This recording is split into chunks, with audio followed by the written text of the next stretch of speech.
नमस्कार CSK news में आप सभी दोस्तों का एक बार फिर से बहुत बहुत स्वागत है। दोस्तों दिन भर की जो फटाफट बड़ी खबर निकल के आ रही है कि करके जाने के दरअसल देश भर में संक्रमितों के आंकड़े के लाइव स्टेटस के बारे में आपको बताएंगे।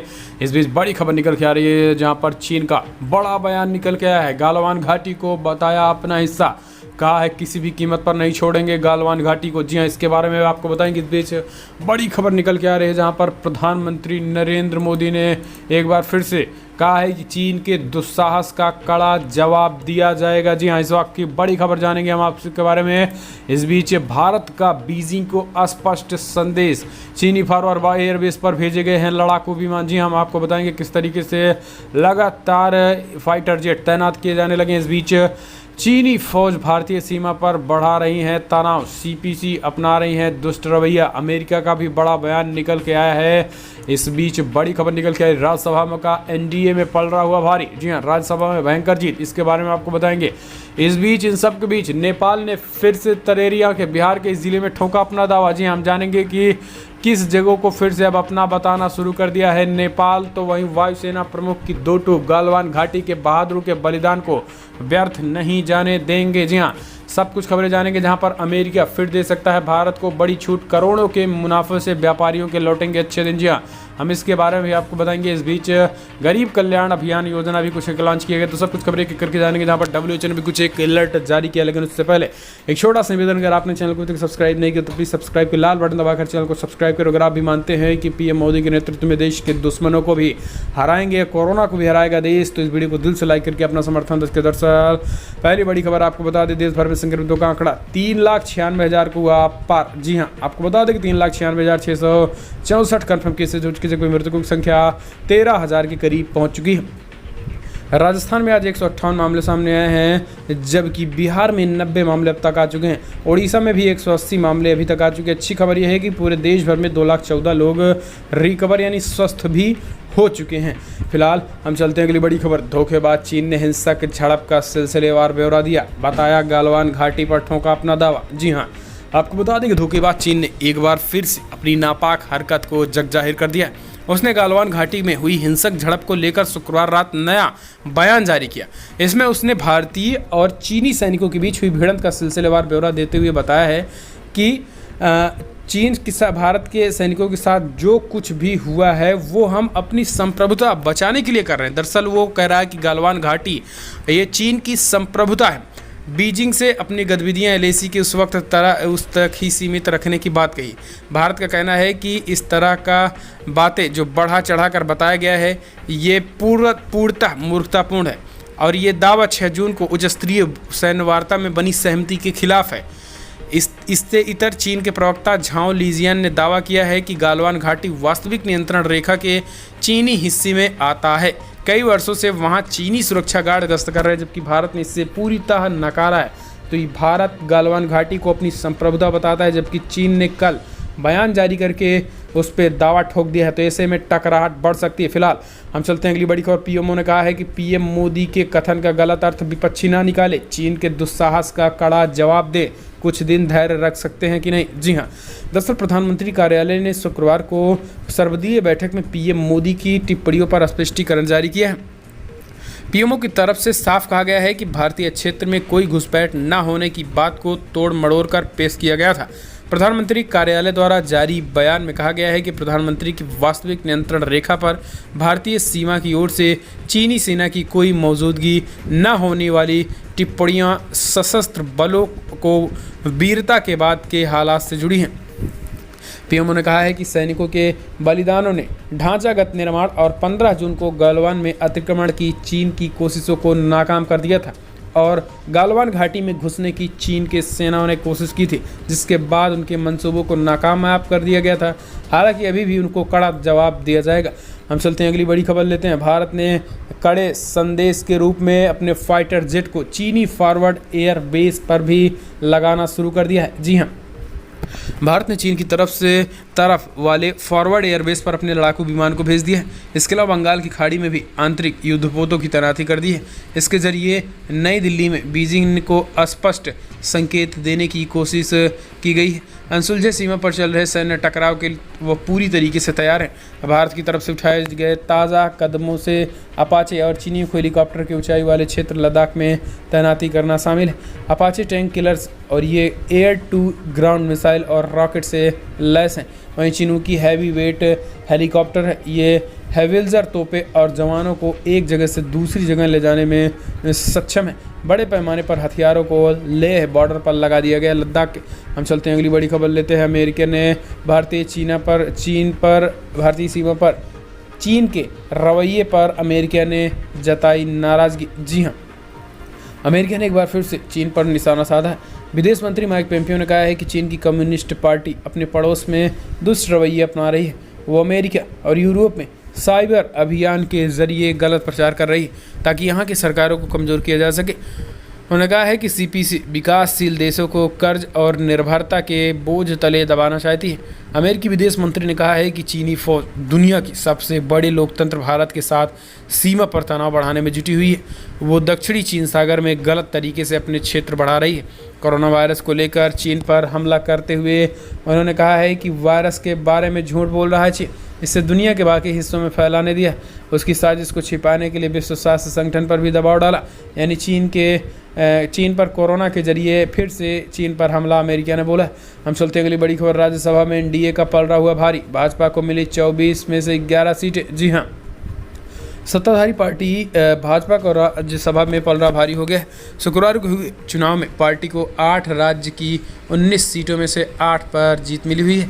इससे पहले पार्टी निर्विरोध 3 सीटें जीत चुकी है। भाजपा नेता और पूर्व केंद्रीय मंत्री ज्योतिरादित्य सिंधिया, कांग्रेस नेता दिग्विजय सिंह और झारखंड के पूर्व मुख्यमंत्री शिबू सोरेन उन बड़े नेताओं में शुमार हैं जिन्हें शुक्रवार को जीत मिली है। वहीं गुजरात और मणिपुर में हाई वोल्टेज ड्रामा देखने को मिला। यहां अनियमितताओं के आरोपों के बीच मतगणना देर से शुरू हुई। भाजपा के नेतृत्व वाली राष्ट्रीय जनतांत्रिक गठबंधन एनडीए के राज्यसभा में पहले 90 सदस्य थे। अब 245 सदस्यीय उच्च सदन में इसकी संख्या बढ़कर 101 हो गई। यहाँ बहुमत की संख्या 123 है। यह पहली बार है जब राज्यसभा में एनडीए की संख्या 100 के पार पहुंच गई। उच्च सदन में अकेले भाजपा के पास 86 सीटें हैं। वहीं कांग्रेस के नेतृत्व वाले संयुक्त प्रगतिशील गठबंधन यूपीए के पास महज 65 सीटें हैं। एनडीए के यदि बीजू जनता दल, ऑल इंडिया अन्ना द्रमुक यानी एआईडीएमके और वाईएसआर कांग्रेस जैसे दलों का समर्थन मिलता है तो उसके पास बहुमत का पर्याप्त आंकड़ा है और वो संसद में महत्वपूर्ण कानून बनाने की स्थिति में आ गया है। इसके साथ ही लोकसभा की बात करें तो वहाँ एनडीए के पास पर्याप्त बहुमत तो पहले से ही है। हम चलते हैं अगली बड़ी खबर। नेपाल ने तरेरिया बिहार के इस जिले की ज़मीन पर ठोका दावा, तटबंध निर्माण का काम रोका। जी हाँ, आपको बता दें कि भारत और चीन की तनातनी के बीच नेपाल भी अपनी हरकतों से बाज नहीं आ रहा है। उसने उत्तराखंड के 3 भारतीय क्षेत्रों पर दावा करने के बाद बिहार में पूर्वी चंपारण जिले में ज़मीन पर अपना दावा ठोका है। न सिर्फ दावा ठोका बल्कि जिले के ढाका ब्लॉक में लाल वकैया नदी पर तटबंध निर्माण का काम भी शुरू कर दिया है और इसको लेकर डीएम कपिल अशोक ने जियोलॉजिकल सर्वे ऑफ इंडिया की ओर बिहार सरकार को जानकारी देते हुए विवाद को सुलझाने का अनुरोध किया है। डीएम कहा है कि नेपाली अधिकारियों ने तटबंध के आखिरी हिस्से के निर्माण पर आपत्ति की थी जो कि सीमा के अंतिम बिंदु के पास है। इसके बाद उन्होंने नेपाल के रोहतहट के अधिकारियों के पास बातचीत की थी लेकिन कुछ हल नहीं निकला। बता दें कि नेपाल ने दावा किया है कि निर्माण कुछ हिस्से में उसके क्षेत्राधिकार क्षेत्र में शामिल है। नेपाल के अनुसार ये कथित विवादित स्थान मोतिहारी जिला मुख्यालय से लगभग 45 किलोमीटर उत्तरी पश्चिमी में इंटरनेशनल बॉर्डर पर है। हालांकि ये मुद्दा एक पखवाड़े पहले ही उठा था लेकिन पूर्वी चंपारण के डीएम ने जब भारत के भूवैज्ञानिक सर्वेक्षण जीएसआई की मांग की तब इसका बड़ा खुलासा हुआ है। हम चलते हैं अगली बड़ी खबर। वायुसेना प्रमुख की 2 टूक गालवान घाटी के बहादुरों को बलिदान का व्यर्थ नहीं जाने देंगे। जी हाँ, आपको बता दें कि वायुसेना प्रमुख air chief marshal RKS Bhadauria ने शनिवार को कहा है कि वायुसेना लक्ष्य को पूरा करने के लिए दृढ़ निश्चय संकल्पित है और किसी भी आकस्मिक स्थिति से निपटने के लिए पूरी तरीके से तैयार और सही जगह तैनात है। हैदराबाद के डुंगीडल में वायुसेना अकादमी में कंबाइंड ग्रेजुएशन परेड को संबोधित करते हुए उन्होंने कहा है कि वायुसेना लक्ष्य को पूरा करने के लिए दृढ़ संकल्पित है और वो लद्दाख की गलवान घाटी में हमारे शूरवीरों के बलिदान को कभी व्यर्थ नहीं जाने देंगे। उन्होंने कहा है कि यह स्पष्ट होना चाहिए कि हम पूरी तरीके से तैयार हैं और किसी भी आकस्मिक स्थिति से निपटने के लिए सही जगह तैनात हैं। मैं देश को आश्वस्त करना चाहता हूं कि हम लक्ष्य को पूरी तरीके से दृढ़ संकल्पित रखेंगे।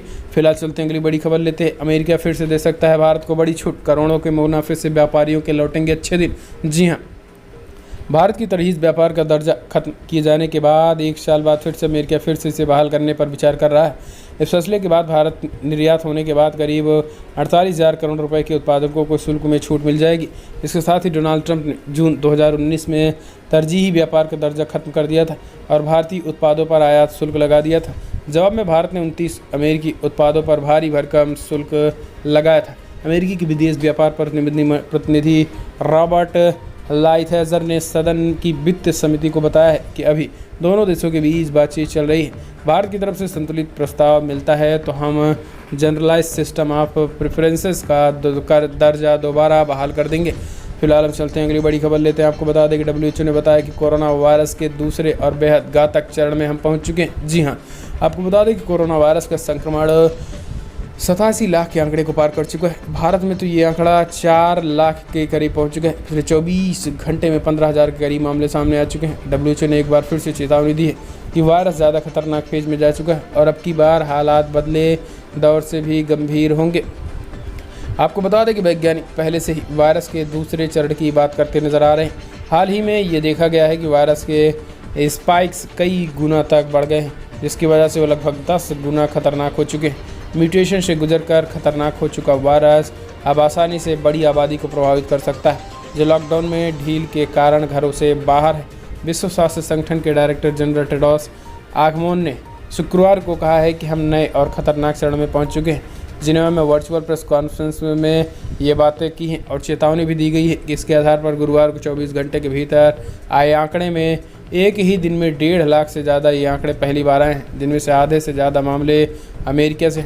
इसके अलावा एशिया और मिडिल ईस्ट से भी काफ़ी संख्या में केस आ रहे हैं। तो चिंता के विषय में चलते हैं अगली बड़ी खबर। PM मोदी ने किया गरीब कल्याण रोजगार अभियान का शुभारंभ, प्रवासी मजदूरों को होगा जबरदस्त फायदा। जी हाँ, प्रधानमंत्री मोदी वीडियो कॉन्फ्रेंसिंग के माध्यम से गरीब कल्याण रोजगार अभियान का शुभारंभ किया है। लद्दाख में हमारे वीर जवानों ने जो बलिदान किया है, मैं गौरव के साथ इस बात का जिक्र करूंगा। PM मोदी ने कहा है कि ये पराक्रम बिहार रेजिमेंट का है, हर बिहारी को इसका गर्व होना चाहिए। जिन सैनिकों ने अपने बलिदान दिए हैं, मैं उन्हें श्रद्धांजलि देता हूँ। गरीब कल्याण रोजगार अभियान के तहत PM मोदी देश के दूसरे राज्यों से लौटे मजदूरों से बात कर रहे हैं। गरीब कल्याण योजना के तहत प्रवासी मजदूरों को 115 दिनों का कार्य मिलेगा। इस देश के राज्यों के उन जिलों में संचालित किया जाएगा जिनमें प्रवासी कामगारों संख्या 25,000 से अधिक है। तो ये ऐलान कर दिया गया है। फिलहाल हम चलते हैं अगली बड़ी खबर लेते हैं। आपको बता दें कि भारत ही नहीं 23 देशों की ज़मीन पर हक जता रहा है चीन। ड्रैगन का 43% हिस्सा अवैध है। जी हाँ, आपको बता दें कि लद्दाख ने जिस तरह से अक्साई चीन को हड़पा है, इसी के साथ अब पूर्वी लद्दाख में गलवान घाटी पर भी कब्जा जमाने की चीन नापाक कोशिश कर रहा है। इस बीच आपको बता दें कि चीन ने 43% हिस्सा अपना अवैध है उसका।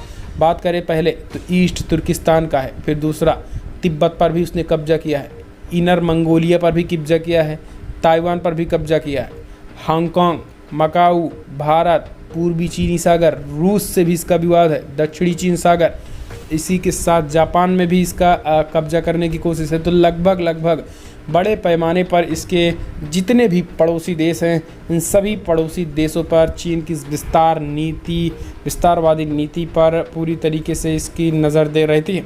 हम चलते हैं अगली बड़ी खबर। आपको बता दें कि बिग ब्रेकिंग न्यूज़ निकल के आ रही है। राहुल गांधी को एक फौजी के पिता ने दिया करारा जवाब। जी हाँ, गलवान घाटी में घायल हुए जवान के पिता की राहुल को नसीहत, गृह मंत्री ने किया पलटवार। दरअसल लद्दाख की गलवान घाटी में चीनी सैनिकों के साथ हिंसक झड़प में 20 जवानों के शहीद होने के बाद देश की सियासत हो रही, जहां कांग्रेस अध्यक्ष राहुल गांधी लगातार एक के बाद एक उल्टी सीधी बातें कर रहे हैं। और इसी को देखते हुए राहुल को शुक्रवार को गलवान घाटी में घायल हुए जवान के पिता बलवंत सिंह का वीडियो ट्वीट करके सरकार को घेरा था।